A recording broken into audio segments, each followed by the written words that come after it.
मेरे प्रिय प्रभु में एक बार पुनः आप सबों को जय मसीह की। एक बार पुनः हम डॉक्टरेट ऑफ मिनिस्ट्रीज की क्लासेस पर मनन करने जा रहे हैं। जैसे कि आपको याद होगा, हम एक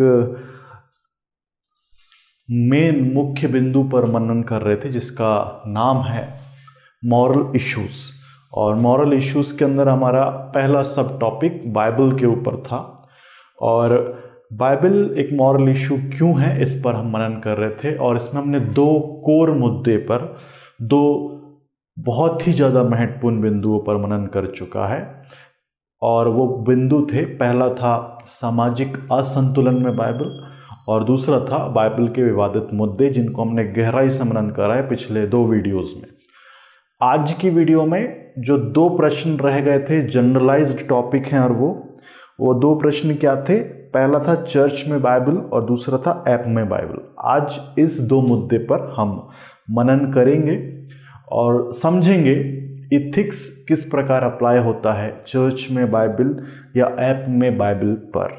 ठीक है, तो आइए आज की क्लास को हम प्रारंभ करें और एक छोटी सी प्रार्थना करेंगे। धन्यवाद के साथ प्रेम अनुग्रहकारी पिता हमारे अब्राहम इज़हाक के परमेश्वर, एक बार पुनः हम तेरे सम्मुख आते पिता, हम प्रार्थना करते तेरा सामर्थ्य, तेरा अभिषेक हमको पहरा करे प्रभु, हम तेरे अनुसार सीखने वाले बन सके। प्रार्थना हमारे उद्धार करता यीशु मसीह के नाम से मांगते हैं, आमीन।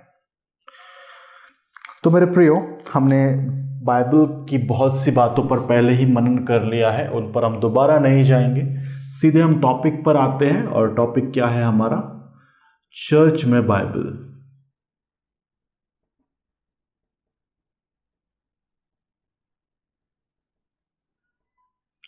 चर्च में बाइबल, इस पर हमें विचार करना था कि चर्च में बाइबल किस प्रकार से महत्वपूर्ण है, या चर्च में बाइबल किस प्रकार से काम करती है।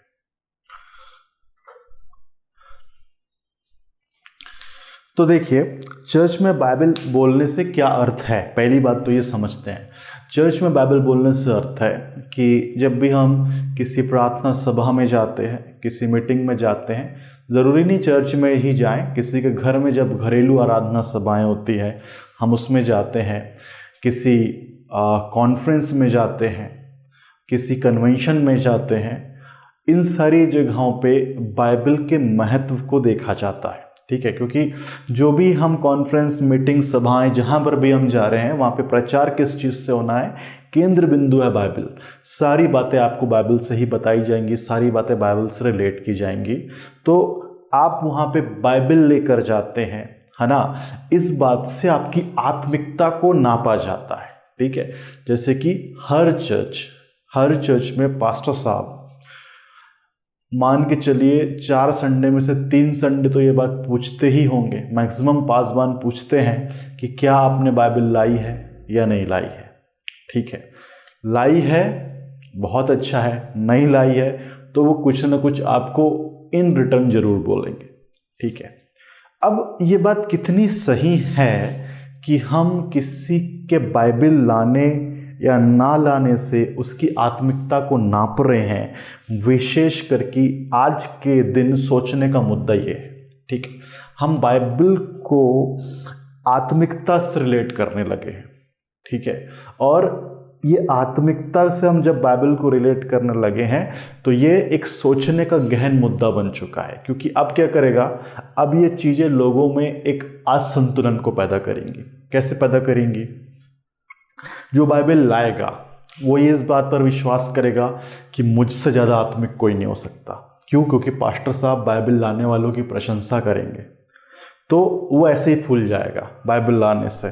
ठीक है, भले ही उसकी आत्मिकता का लेवल 0 हो, पर वो फूला नहीं समाएगा कि मैं बाइबल लेकर आया हूँ। और मैं आपको बताऊँ तो हर चर्च में मैक्सिमम लोग जो बाइबल लेकर जाते हैं, ठीक है, ये पाया गया है कि उनकी आत्मिकता का स्तर, खैर वो स्तर कोई नाप नहीं सकता, लेकिन जो सांसारिक रूप में हम स्तर की बात कर रहे हैं, मैं उस विषय में बोल रहा हूँ।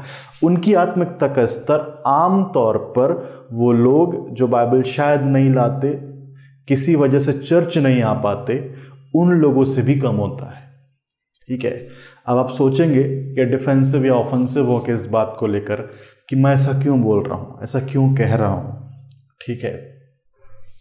तो इस बात को आज की वीडियो में मैं खुलकर समझाऊंगा कि मैं ऐसा क्यों कह रहा हूँ और क्यों बाइबल लाना या नहीं लाना किसी की आत्मिकता को स्तर के नापने का सही मापदंड है या नहीं है, इस बात पर भी मैं आपको विचार करके बताऊंगा, ठीक है।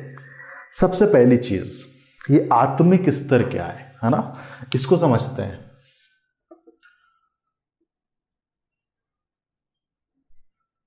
आत्मिक स्तर, है ना। हम बड़ा आत्मिक स्तर की बहुत बातें करते हैं ना, हमको बड़ा चिंता रहती है आत्मिक स्तर की। हमारा आत्मिक स्तर कैसा है? आत्मिक स्तर देखा जाए तो आज के समय में मसीहत में आत्मिक स्तर को क्या बना लिया है? सोशल स्टेटस बना लिया है।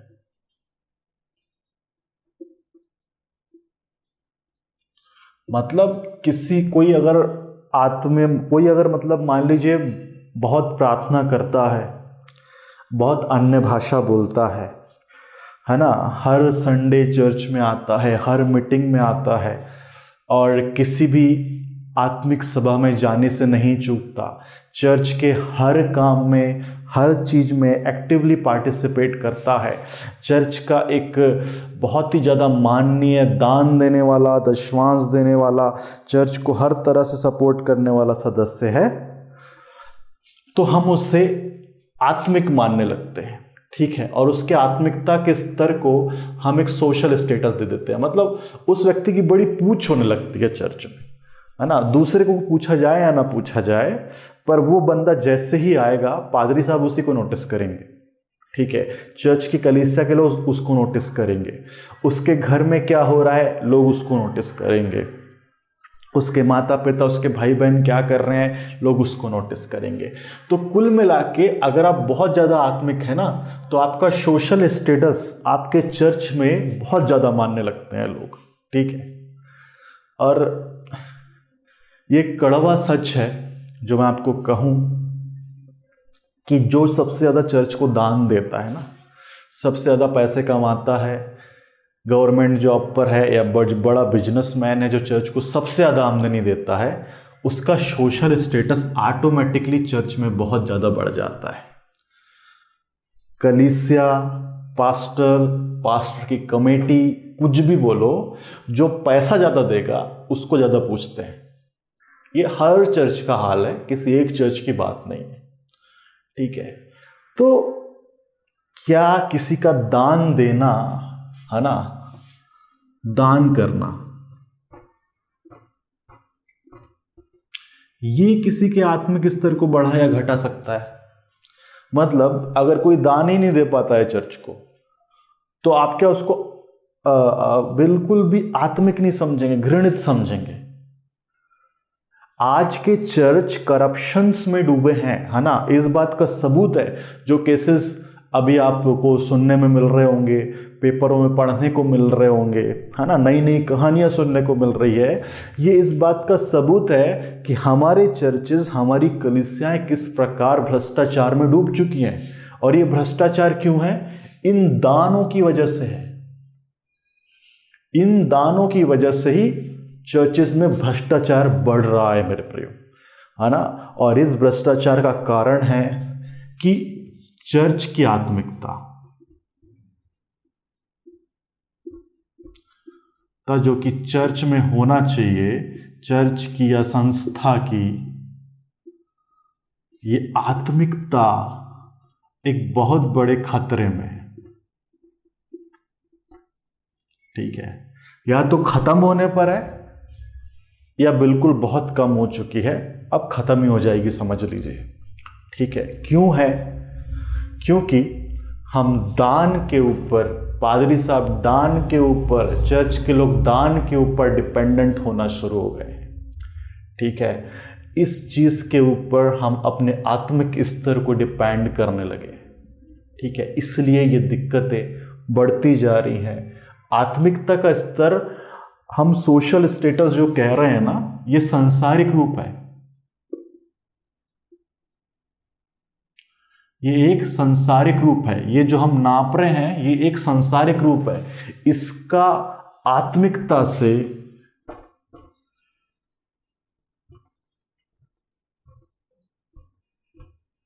आत्मिकता से कोई भी संबंध नहीं है मेरे प्रियो, ठीक है। क्योंकि आपकी स्पिरिचुअलिटी ये कोई मनुष्य नाप ही नहीं सकता, ठीक है। आपकी आत्मिकता का स्तर मनुष्य नहीं नाप सकता, यह अधिकार सिर्फ परमेश्वर के पास है, ठीक है। बाइबल में आपने पढ़ा होगा एक जगह, जब प्रभु यीशु मसीह का स्वर्गारोहण हो रहा था, ठीक है। स्वर्गारोहण के पहले वो चेलों से मिला, और चेलों से जब वो वार्तालाप कर रहा था तो चेलों ने उससे कुछ प्रश्न पूछे। उसमें से एक प्रश्न ये था कि प्रभु तू जिस दिन की बात करता है ना, अर्थात आगमन की या न्याय के दिन की, वो न्याय का दिन कब आएगा, ठीक है। तो प्रभु यीशु मसीह ने इसका बड़ा अच्छा उत्तर दिया। उसने कोई डेट या समय नहीं बताया, है ना, कि 25 जुलाई सन 2030 में न्याय का दिन आएगा, ऐसा कोई डेट नहीं बताया। उसने क्या कहा, उसने एक उत्तर दिया कि कुछ बातें, कुछ समय, कुछ काल, उनका ज्ञान सिर्फ परमेश्वर के पास है, और वो ज्ञान या वो अथॉरिटी, वो पावर परमेश्वर कभी किसी को नहीं देगा, ठीक है। मतलब बाइबल की कुछ बातें, बाइबल में लिखी हुई कुछ बातें, बाइबल से रिलेटेड कुछ बातें ऐसी हैं जिनका अधिकार कभी मनुष्य के पास था ही नहीं और ना ही कभी होगा, क्योंकि वो एक्सक्लूसिव पावर, वो संपूर्ण अधिकार किसके पास है, सिर्फ परमेश्वर या प्रभु यीशु मसीह के पास है। उसी अधिकार में से एक अधिकार है कि आपकी आत्मिकता को जांचना, ठीक है। ये आत्मिकता को जांचना कुछ और नहीं है, ये है आपके न्याय के बराबर, और न्याय भी किसका, आपके जीवन का न्याय, ठीक है। अब आप बताइए, आपका जीवन का न्याय क्या कोई चर्च, कोई पादरी या कोई कमेटी कर सकती है? कोई मनुष्य कर सकता है क्या? बड़े से बड़ा बिशप, प्रधानमंत्री, राष्ट्रपति, किसी को अधिकार नहीं कि आपके जीवन का न्याय कर सके। किसको अधिकार है? परमेश्वर को अधिकार है। तो फिर हम किसी के आत्मिक स्तर को कैसे नाप सकते हैं? कैसे आप नापेंगे? कैसे आप किसी को आत्मिक कहेंगे और किसी को गैर आत्मिक कहेंगे, या बिल्कुल भी जो है अविश्वासी कहेंगे, सिर्फ इस वजह से कि वो बाइबल नहीं लाता? हाँ, सोचने की बात है। देखिए, आज से पुराने समय तक जब हम भी छोटे थे, तब हम भी चर्च में ये सुनते थे प्रचारकों के द्वारा, पास्टर्स के द्वारा, कि आप बाइबल लाओ, चर्च में बाइबल लेकर आने चाहिए, ठीक है। ये मैं भी सोचता था। जब बचपन में पादरी साहब मेरे को बोलते थे तो मैं बाइबल लेके जाता था, बड़ा खुश होता था कि मैं बाइबल लेकर आता हूँ चर्च। बाइबल का ABCD नहीं पता है, ठीक है। इतने छोटे बच्चे हैं, उनको समझ ही नहीं आता कि बाइबल में जितनी पुस्तकें हैं, उन पुस्तकों को बाइबल में क्यों रखा गया है, उन पुस्तकों का मीनिंग क्या है, उन पुस्तकों में लिखा क्या है।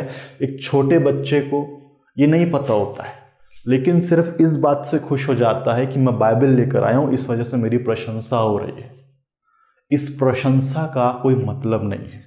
हम बड़े भी इसी मानसिकता के साथ हो जाते हैं और इसी बात से खुश होते रहते हैं कि मैं बाइबल लेकर आया हूँ, मेरी प्रशंसा होती है, क्योंकि मैं हर सप्ताह चर्च आता हूँ और बाइबल लेकर आता हूँ। तो सबसे बड़ा मुद्दा यही है यहाँ पर कि इस बात से असल में आपके स्वर्गीय जीवन को कोई प्रभाव नहीं पड़ता है, ठीक है। और एक बहुत अच्छी केस स्टडी मैं इस चीज़ पर आपको कराता हूँ, आपका कॉन्सेप्ट क्लियर हो जाएगा। कैसे क्लियर होगा, देखते हैं।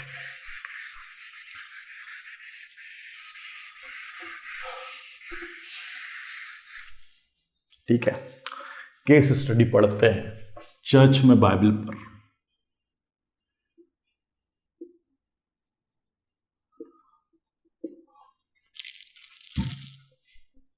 बाइबल एक लिखित किताब है, इस पर हमने चर्चा की थी। ओके, बाइबल क्या है? लिखित है। कितनी भाषाओं में? 971 भाषाओं में। मैंने आपको पिछले वीडियोस में बता चुका है, इस पर हम नहीं जाएंगे। तो भाषाओं में लिखित है, ठीक है। इसका मतलब क्या है? बाइबल है, बाइबल लिखी हुई किताब है और किसी पर्टिकुलर लैंग्वेज में लिखी होगी, ठीक है। अगर आपको बाइबल पढ़ना है तो आपको क्या करना पड़ेगा? पहले तो बाइबल खरीदनी पड़ेगी। दूसरी बात, जिस भाषा में लिखी हुई है आपको वो भाषा पढ़ते आनी चाहिए, तब आप बाइबल को क्या कर पाएंगे? पढ़ पाएंगे, ठीक है। मैं मान लेता हूं बाइबल हिंदी में लिखी हुई है इधर पे, ठीक है, क्योंकि हम हिंदी में क्लासेस को कर रहे हैं, इसलिए हम मान लेते हैं कि बाइबल क्या है? हिंदी में लिखी हुई है। इसका मतलब क्या है? मुझे बाइबल पढ़ने के लिए हिंदी आना बहुत ही ज़्यादा आवश्यक है।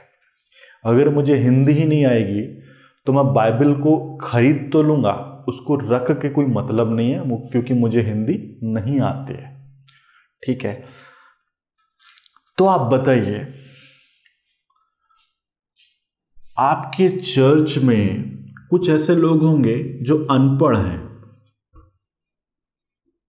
होंगे, हर चर्च में होते हैं, हाँ ना। आपके चर्च में भी ऐसे लोग होंगे जो अनपढ़ हैं, जिन्होंने या तो कभी स्कूल किया ही नहीं, या पढ़ाई की है तो मुश्किल से पहली, दूसरी, तीसरी, चौथी, है ना। इसके पहले ही वो लोग जो है स्कूल से बाहर हो गए, ठीक है। आपके चर्च में ऐसे लोग होंगे, इनके पास बाइबल नहीं है, होगी, इनके घर में क्या होगी? बाइबल होगी, लेकिन इन्हें भाषा का ज्ञान नहीं है, इसलिए ये बाइबल पढ़ नहीं पाते।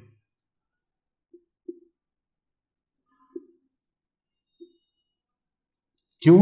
भाषा का ज्ञान नहीं होने की वजह से सिर्फ क्या है? ये अनपढ़ लोग क्या है? बाइबल नहीं पढ़ पा रहे हैं। अब वो चश्मा लगाकर देखिए, जिस चश्मे से दुनिया आत्मिकता के स्तर को मेजर करती है, नापती है। क्या है वो चश्मा? आप बाइबल लाते हैं तो आप आत्मिक हैं, और लाते हैं से अर्थ ये होता है कि बाइबल लाकर, ऐसा नहीं कि चर्च में लेकर गए बंद और वापस लेकर आ गए बंद। जब पादरी साहब वचन प्रचार कर रहे हैं तो आपको उस बाइबल को क्या है? पढ़ना भी है, खोल के पढ़ना भी है। अब ये जो अनपढ़ व्यक्ति है, ये बाइबल लेकर जाएगा, वहां खोल भी लेगा, लेकिन पढ़ तो नहीं पाएगा और वापस आ जाएगा, ठीक है। इसका मतलब जो बाइबल इस अनपढ़ व्यक्ति के साथ जाएगी वो बंद जाएगी और बंद वापस आ जाएगी, उसका कोई इस्तेमाल नहीं है। इसका मतलब ये अनपढ़ व्यक्ति बाइबल ले जाए या ना ले जाए, ठीक है, उसका कोई मतलब ही पैदा नहीं होता, ठीक है।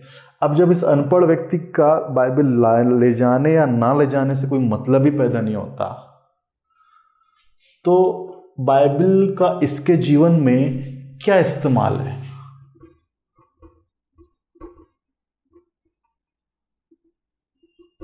क्या इस्तेमाल है इसके जीवन में? वो ना पढ़ पा रहा है, ना उसका इस्तेमाल कर पा रहा है किसी भी चीज में। क्या करेगा वो बाइबल से? ठीक है। और जब आप दुनिया के चश्मे से देखेंगे, है ना, जब आप लोगों के नजरिए से देखेंगे, तो ये अनपढ़ व्यक्ति आपको कम आत्मिकता वाला दिखेगा। क्यों दिखेगा? क्योंकि भैया ना ये बाइबल पढ़ पाता है, ना बाइबल का इस्तेमाल कर पाता है, तो इसकी आत्मिकता का स्तर क्या होगा? बहुत कम होगा। सांसारिक लोग तो ऐसा ही बोलेंगे, ठीक है। अब आप बताइए, बाइबल में किस जगह ऐसा लिखा है कि अनपढ़ का उद्धार नहीं होगा? ठीक है। किस जगह बाइबल में आपको यह सुनने मिला है कि मैं अनपढ़ों का परमेश्वर नहीं हूं? ऐसा होता है क्या कि आपको बाइबल पढ़नी नहीं आती है, इसलिए आप मसीहत में नहीं शामिल हो सकते, आप मसीह नहीं बन सकते? ऐसा किसी ने आज तक आपको बोला है क्या? नहीं बोला है। क्यों नहीं बोला है? क्योंकि फर्क बाइबल पढ़ने से नहीं पड़ता, ठीक है। फर्क बाइबल पढ़ने से नहीं पड़ता, फर्क पड़ता है जीवन जीने से।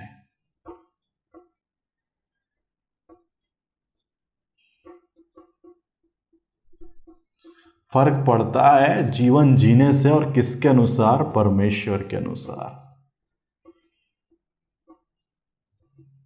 ठीक है, अगर आपने परमेश्वर के अनुसार जीवन जिया है तो ये भाषाओं का पढ़ना नहीं पढ़ना, बाइबल का चर्च में ले जाना नहीं ले जाना, बाइबल को बार बार चर्च में खोलकर पढ़ना या नहीं पढ़ना, वो आपके जीवन को कभी प्रभावित नहीं करेगा। ठीक है, वो लोग जो छोटी छोटी जगहों में रहकर सेवकाई करते हैं, पास्टर लोग, है ना, मिशनरीज और प्रभु के दास, जो कि गांव में रहकर, छोटे छोटे कस्बों में रहकर, जिलों में रहकर सेवकाई करते हैं, जिनकी सेवा जो है ग्राउंड लेवल मिनिस्ट्री है, जैसा कि पहली वीडियो में मैंने आपको बताया था। ऐसी सेवा करने वाले लोग क्या करते हैं? वो अनपढ़ लोगों को परमेश्वर का प्रचार करते हैं। उनकी कलीसियाओं में सबसे ज़्यादा जो है वो अनपढ़ गैर शिक्षित लोग हैं, फिर भी उनकी कलीसियाएं आत्मिक रूप से उन चर्चों की कलीसियाओं से बेहतर है जिनके पास बड़े बड़े भवन हैं। क्यों है? क्योंकि उनका जीवन परमेश्वर के अनुसार है मेरे प्रियो। तो आत्मिकता का स्तर कभी भी बाइबल के होने या नहीं होने से डिपेंड नहीं करता। आत्मिकता का स्तर डिपेंड करता है कि आपका जीवन किस प्रकार का है। मैं अनपढ़ हूँ, शायद मैंने बाइबल नहीं पढ़ी, लेकिन मैं हर दिन परमेश्वर को धन्यवाद देता हूँ। मैं परमेश्वर के अनुसार अपने जीवन को जीता हूँ, मैं पूरी तरह से परमेश्वर का हूँ। इस बात से फ़र्क पड़ता है। और सबसे बड़ी चीज़ ये है कि मेरे और आपके जीवन का जो निर्णय है वो कोई चर्च, कोई लोग, कोई कमेटी या कोई पादरी नहीं कर सकता। वो करने का अधिकार सिर्फ और सिर्फ परमेश्वर के पास है। इस बात को याद रखिए। ठीक है, इसलिए अगर नेक्स्ट टाइम पादरी साहब आपसे ये सवाल करें ना, आपने बाइबल लाई है या नहीं लाई है, तो उनसे कहिएगा मैंने बाइबल नहीं लाई है, लेकिन मेरा जीवन परमेश्वर के अनुसार है। ओके, और इस बात पर मैं विश्वास करता हूँ। आप जो भी व्यक्ति इस वीडियो को देख रहे हैं, आप अपने अंदर में जानते हैं, है ना, कितनी बुराई है और कितनी भलाई है। आप अपने अंदर जानते हैं कि मैंने जीवन किस प्रकार से जिया है। ठीक है, तो अपने जानने पर कॉन्फिडेंस रखिए। लोग आपको जितना जानते हैं ना, वो दुनिया का 10% भी नहीं है। ठीक है, कोई व्यक्ति, चाहे वो आपका हस्बैंड हो, आपकी वाइफ हो, आपके माता पिता हो, वो आपके बारे में ज़्यादा से ज़्यादा 10% जान सकते हैं। बाकी का 90% ये आप सिर्फ स्वयं जानते हैं। ठीक है, इसलिए इस बात पर विश्वास रखिए कि जो मैं अपने बारे में जानता हूँ वो बड़ा है। अगर मैं गलत हूँ तो अपने आप को सुधारने की कोशिश कर लीजिए, आपकी आत्मिकता का स्तर ऑलरेडी बढ़ जाएगा। और अगर आप अच्छे खासे आत्मिक हैं तो किसी को बताने की ज़रूरत नहीं है। सही समय आने पर खुद लोगों के सामने ये बात प्रकाशित होगी कि परमेश्वर ने आपके जीवन में क्या रखा है। ठीक है, तो चर्च में बाइबल, है ना, अगर आप आने वाले समय में प्रचार करें, किसी कलीसिया की चरवाई करें, तो कृपया कर ये सवाल ना पूछें। ये पहले अच्छा लगता था जब हमको इस बात की समझ नहीं थी, लेकिन अब हमको अच्छा नहीं लगेगा ये सवाल, बचकाना लगेगा अगर आप ये सवाल पूछते हैं तो। और अगर आप ये सवाल पूछें तो इसके पीछे जो मैंने कारण बताया है इसको एक्सप्लेन करके पूछें, तो ये पूछने पर और लोगों के ज्ञान को बढ़ाने में सहायता करेगा। ठीक है, ठीक। अब जो दूसरा प्रश्न था उस पर आते हैं। दूसरा प्रश्न आता है ऐप में बाइबल।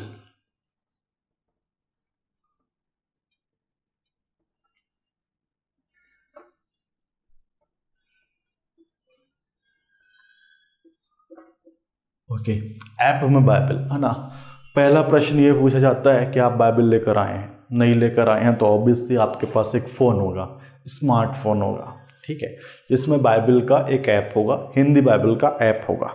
ओके, तो जब कभी भी आपको वचन पढ़ाया जाएगा, जब कभी भी आपको वचन समझाया जाएगा, आप उस ऐप में से बाइबल को एक्सेस करेंगे, जो भी वचन पढ़ाया जा रहा है उसको पढ़ेंगे और चर्च की मीटिंग में, सभा में पार्टिसिपेट करेंगे। ठीक है, ये नॉर्मल सा ड्रिल होता है। आजकल ये प्रश्न मैंने सुनने में मेरे को मिला इसलिए मैंने सोचा इसे शामिल करना चाहिए। और वो प्रश्न यही था कि क्या ऐप में बाइबल पढ़ना सही है या गलत है। ठीक है, यहाँ पर भी लोग आपकी आत्मिकता को ही जज कर रहे हैं इनडायरेक्टली, लेकिन क्या सही है या गलत है इस पर हम विचार करेंगे। ठीक है, एक प्रीचिंग में मैंने सुना, जो प्रभु के दास थे, उन्होंने ये कहा कि मोबाइल पर बहुत सारी चीजें होती है ना, जो कि घृणित होती हैं। ठीक है, मोबाइल पर घृणित वस्तु भी है और वहीं पर अच्छी वस्तु भी है। ठीक है, अच्छी वस्तु जैसे बाइबल पे बाइबल का ऐप मोबाइल पे अच्छी वस्तु हो गई। घृणित वस्तु हो गई कि आप हो सकता है कि आप वहाँ पे किसी गंदी फिल्म को देख रहे हैं, गंदे ऐप को इंस्टॉल करके रखा है। ठीक है, वो घृणित वस्तु हो गई। तो उन प्रीचर का ये कहना था कि अच्छी वस्तु इस घृणित वस्तु के साथ कैसे रहेगी, है ना। मतलब कुल मिला के पवित्रता का अपवित्रता से क्या मेल है, इसलिए ऐप में बाइबल नहीं होना चाहिए, उनका ये कहना था। ठीक है, तो कितना सही है कितना गलत है इस पर हमको विचार करना है, ये मुद्दा। ठीक है, सबसे पहली चीज शुरू से स्टार्ट करते हैं। ये जो मोबाइल था इसका इन्वेंटर कौन था। इसका इन्वेंटर था, इनका नाम था मार्टिन कूपर।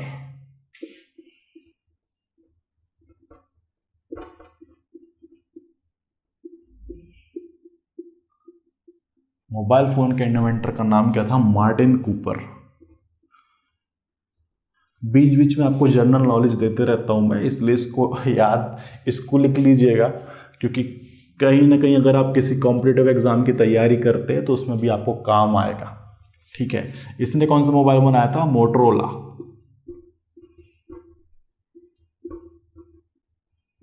सबसे पहला मोबाइल मार्टिन कूपर ने बनाया और वो कंपनी जो थी क्या थी, मोटरोला। ठीक है, अब क्या हुआ, इस मोटरोला कंपनी ने क्या किया, समय के साथ परिवर्तन नहीं करे,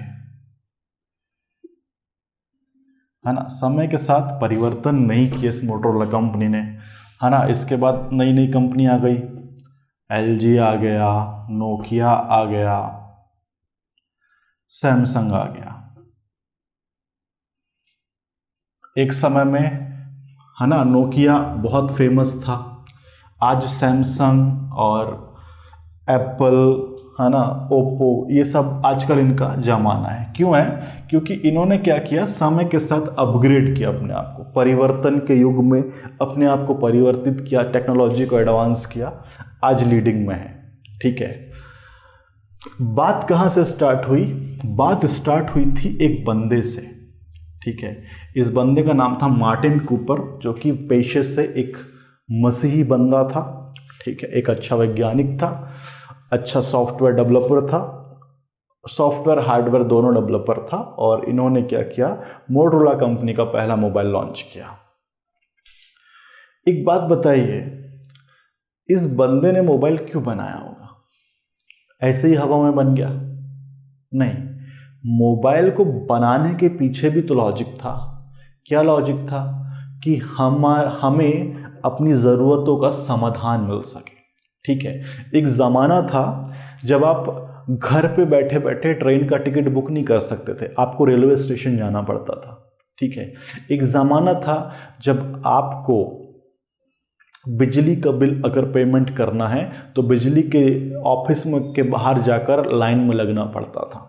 ठीक है, एक ज़माना था जब आप किसी मित्र से जो हज़ारों किलोमीटर दूर बैठा है बात नहीं कर सकते थे, आपको उसको चिट्ठी लिखना पड़ती थी जो कई दिनों में पहुंचती थी और फिर उसका रिप्लाई कई दिनों के बाद आता था। लेकिन मोबाइल को इसलिए बनाया गया ताकि आज आप इंस्टेंटली अपनी बातों को दूसरों तक पहुंचा सके। आज ऐसा नहीं होता कि आपने हेलो बोला और 7 दिन के बाद हेलो पहुंचा है, और फिर उसने हेलो बोला और 7 दिन के बाद हेलो आपको पहुंचा। आज इंस्टेंट काम होते हैं, है ना। तो टेक्नोलॉजी अगर विकसित की गई, आविष्कार अगर किए गए इस दुनिया में, तो वो सिर्फ इसलिए ताकि मानवता की मदद हो सके, मानवों को सहायता मिल सके, ठीक है। और कहीं ना कहीं इन सब आविष्कारों के पीछे एक हाथ था, और वो हाथ किसका था? परमेश्वर का, ठीक है। ये दुनिया परमेश्वर ने बनाई है, ठीक है। मनुष्य को परमेश्वर ने बनाया है। जब परमेश्वर मनुष्य को बना रहा था तो उसने क्या किया? याद करिए उस सिनेरियो को। क्या किया? आदम को बनाया, ठीक है। आदम के लिए क्या करे? पशु पक्षी बनाए जिनके साथ आदम रहता था, और परमेश्वर ने क्या कहा? अच्छा है, ठीक है। फिर उसने क्या देखा? आदम थोड़ा मायूस रहता है क्योंकि उसको उसके साथ रहने वाला कोई सहायक ही नहीं है। अपने आप को आदम अकेला महसूस करता है। परमेश्वर को ये बात अच्छी नहीं लगी कि आदम अपने आप को अकेला महसूस करे। किसको बनाया? हवा को बनाया, दोनों को मिलाया, और फिर दोनों जब खुश रहने लगे तब परमेश्वर ने भी खुशी मनाई। इसका मतलब क्या है? जब भी परमेश्वर ने काम किया वो किसके लिए किया है? मानवता के हित के लिए किया है।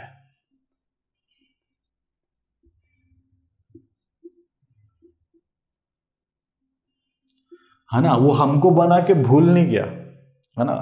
मनुष्य बनाया, भूल गया, जाओ जैसा करना है कर लो, नहीं। हमको वो देखता भी था, और जब हम कभी मायूस होते थे तो हमारी ज़रूरतों को पूरा भी करता था, ठीक है। तो जब परमेश्वर ने देखा कि मानव परेशान होता है, कुछ बातें, कुछ चीज़ें, कुछ फैसिलिटीज़ जो है मानवों को मिलनी चाहिए और जो नहीं मिल रही है, मानव परेशान हो रहा है, इंसान परेशान हो रहा है, तो क्या किया? परमेश्वर ने आविष्कारों को दुनिया में लाया।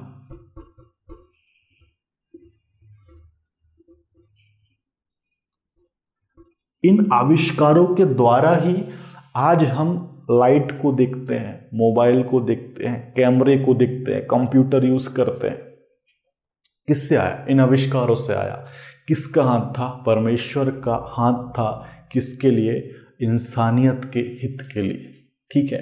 तो अगर आविष्कार हुआ है तो कुछ पीछे एक बायोलॉजिकल प्रोसेस है, या फिर परमेश्वर का दिमाग है, ठीक है, जो उसने अपने मनुष्यों को दिया है, और किसी की सहायता से आविष्कार हुए हैं, ठीक है।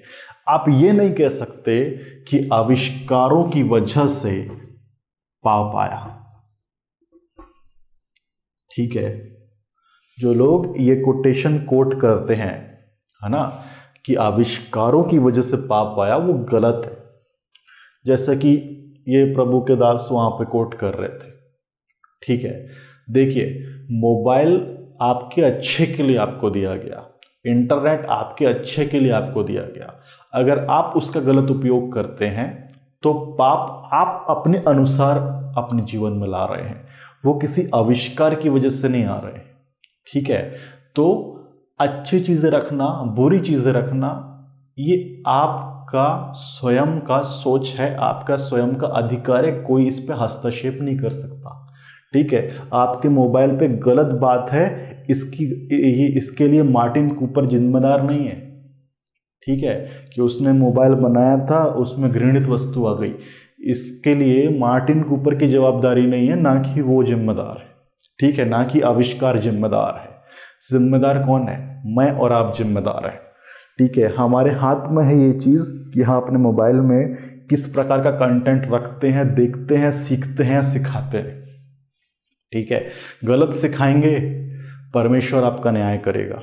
अच्छा सिखाएंगे तो भी परमेश्वर आपका न्याय करेगा, ठीक है। तो इस वजह से इस ऐप को, है ना, बाइबल के ऐप को गलत ठहराना सरासर गलत है, ठीक है। क्योंकि आविष्कार परमेश्वर की देन है, परमेश्वर की आशीषें हैं, हमें उनका इस्तेमाल करना है ना। किसी ने देखा होगा कि यार दिक्कत होती है ना, हर किसी के पास बाइबल अवेलेबल नहीं है ना, हर जगह हम बाइबल ले जा नहीं सकते, दिक्कत होती है। आप लोग तो एक ऐसे जगह पर रहते हैं जहाँ पर बाइबल ले जाना सेफ है। सोच कर देखिए उन जगहों में क्या हाल होता होगा जहाँ पर बाइबल ले जाना बैन है, ठीक है। बालाघाट के बहुत से ज़िले हैं, नाम नहीं लूँगा, लेकिन वहाँ पर आप बाइबल लेकर घूम नहीं सकते, ठीक है, अदरवाइज आपकी हत्या कर दी जाएगी। बहुत से ऐसे गांव हैं जहाँ पे बाइबल रखने पर बैन है, बहुत से ऐसे देश हैं जहाँ पर बाइबल रखने पर बैन है, ठीक है। अब आप सोचिए वहाँ का मनुष्य बाइबल किस प्रकार से रखेगा। ये ऐप एक अच्छा समाधान है उसके लिए कि वो अपने साथ बाइबल को कैरी कर सके। ये ऐप हमारे लिए एक अच्छा समाधान है कि हम बाइबल को हर जगह कैरी रखें। हम सफ़र कर रहे हैं, शायद बाइबल खोलकर ना पढ़ पाएंगे, लेकिन अपना मोबाइल उठाकर हम बाइबल पढ़ सकते हैं। हम किसी जगह ऑफिस में बैठे हैं, हम बाइबल खोलकर नहीं पढ़ सकते, लेकिन हम अपने मोबाइल को खोलकर उसमें बाइबल पढ़ सकते हैं, ठीक है। तो बाइबल हमको एक सुविधा के लिए आविष्कार के रूप में परमेश्वर ने मोबाइल में दी, है ना, ताकि हम परमेश्वर के वचन को गहराई से जान सकें। तो ऐप में बाइबल को रखना, मोबाइल में बाइबल को रखना ये किसी प्रकार से गलत नहीं। दूसरी चीज़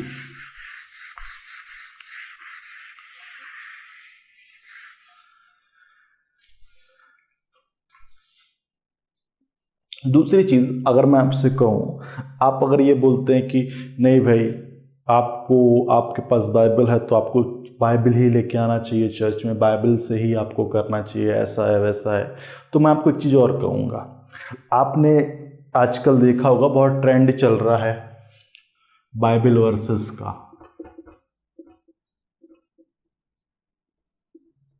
है ना। क्या करते हैं हम, एक फोटो लगाते हैं, एक फोटो होगी, कुछ भी सीनरी होगी पीछे, और उसमें एक बाइबल की वर्स लिखी होगी, और फिर हम उसे अपने स्टेटस पे शेयर करते हैं, लोगों को शेयर करते हैं, ग्रुप में शेयर करते हैं। तो अगर आप ये कहते हैं कि बाइबल का मोबाइल में रखना गलत है, तो फिर ये शेयरिंग भी तो गलत है। हाँ, आप जिस ग्रुप में शेयर कर रहे हैं, जितने लोगों को शेयर कर रहे हैं, कितने लोगों के बारे में आप गारंटी से कह सकते हैं कि इसके मोबाइल में कोई गलत कंटेंट नहीं होगा? बताइए, सोच कर देखिए, कितने लोगों को आप इस उम्मीद से ये बात समझा पाएंगे कि आपके मोबाइल में सिर्फ और सिर्फ ऐसे अच्छे कंटेंट रहना चाहिए, बुरे कंटेंट नहीं होना चाहिए। मैं तो मानता हूँ 80% के मोबाइल में बुरा कंटेंट होगा ही, उसके बाद भी आप शेयर कर रहे हैं, तो क्या ये गलत नहीं है? ठीक है, तो हर चीज़ को, हर पहलू को हर तरफ से देखने का प्रयास कीजिए। इथिक्स यही सिखाता है, पहले दिन से हम इथिक्स में यही सीख रहे हैं कि हमें हर पहलू को हर तरफ से देखना है, उसके बाद ही अपना साइड डिसाइड करना है, ठीक है। तो आप इस तरह से जो शेयर करते हैं बाइबल की वर्सेस, ये परमेश्वर का प्रचार कर रहे हैं लोगों के बीच में, ठीक है। एक्चुअल में ये परमेश्वर का प्रचार है जो आप लोगों के बीच में कर रहे हैं। आप उनके बीच में जा तो नहीं सकते, लेकिन टेक्नोलॉजी के माध्यम से आप सिर्फ एक फोटो भेजकर ही परमेश्वर के प्रचार को पूर्ण करते हैं। ये एक अच्छी चीज़ है, ठीक है। इससे आप नेगेटिवली मत सोचिए कि ऐप होगा और मोबाइल में गलत कंटेंट होगा तो उस ऐप को रखना सही नहीं है, ठीक है। दूसरा सिनेरियो मैं आपको बताता हूँ। दूसरा सिनेरियो ये है, आप अपने घर में बाइबल रखते हैं। हर किसी के घर में बाइबल होगी, जितने भी मसीह लोग हैं। जो घर में बाइबल रखते हैं, आप गारंटी के साथ ये बताइए कितने लोग ऐसे हैं जो घर में दारू पी के नहीं आते कभी? जितनों के घर में बाइबल है उसमें से कितने ऐसे लोग हैं जो कभी भी घर में दारू पीकर नहीं आते? ठीक है, 80% तो नहीं होंगे, क्योंकि 80% आबादी तो दारू में ही डूबी है हमारी, ठीक है। उनको दारू के बिना चलते ही नहीं, पीना ही है। कुछ लोग तो घर में ही लाके पीते हैं, बाइबल भी वहीं रखी है, घर में ही रखी है बाइबल, और घर में ही दारू भी पी जा रही है। आप बताइए किस प्रकार से बाइबल एक शुद्ध वातावरण में रखी गई है, आप इस बात को डिसाइड कर पाएंगे, ठीक है। चलिए छोड़िए, दारू नहीं पीते, गुटखा खाते होंगे, और घर में ही खाते होंगे। गुटखा तो बाहर खाने वाली चीज़ नहीं है, फिर उसके बाद भी घर में बाइबल रखते हैं, वो भी छोड़िए। घर में झगड़े तो होते ही होंगे, हस्बैंड वाइफ के होते होंगे, माता पिता बच्चों के होते ही होंगे। ठीक है, बाइबल के अनुसार झगड़ना तो सही नहीं है। किस प्रकार आप कह सकते कि बाइबल एक शुद्ध माहौल में है? ठीक है, तो अगर आप ये सोचते हैं कि मैं बाइबल रखने से पवित्र हो गया, मेरा घर बाइबल रखने से पवित्र हो गया, ऐसा है ही नहीं। क्योंकि भाई घर है तो घर में बर्तन तो होंगे ही ना, और वो बर्तन तो आवाज करेंगे ही ना। क्या वो बाइबल के माहौल को डिस्टर्ब नहीं करेंगे? हाँ, पवित्रता और अपवित्रता का यही मेल है कि पवित्रता अपवित्रता को मिटाने के लिए आती है। ठीक है, इस बात को याद रखिए। जीवन का सार ये है कि जब तक आप कीचड़ में उतरेंगे नहीं, तब तक आप कीचड़ को साफ करना नहीं सीखेंगे। ठीक है, वह व्यक्ति जो अच्छी जगह रहता है ना, आरओ वाटर पीता है, बिस्लरी के पानी से नहाता है, अच्छा रहता है, उसको एक आध दिन है ना टपरी की चाय पिलाना, वो इतना बुरा बीमार पड़ेगा कि कई दिनों तक अच्छा नहीं होगा। ठीक है, लेकिन जो कीचड़ में रहकर कीचड़ को साफ करता है ना, उसके लिए चाहे मौसम कितना भी खराब हो, वो कभी बीमार नहीं पड़ता। और यही बात है प्रभु यीशु मसीह की हमारे जीवन में। ठीक है, कि प्रभु यीशु मसीह स्वर्ग में रहने वाला व्यक्ति था, बहुत ही ज़्यादा पवित्र था, है ना। वो तो इस जमीन पर पैर रखना भी नहीं चाहता होगा कभी। ठीक है, ये जमीन इतनी पापी थी, कईयों का खून यहाँ बह चुका था।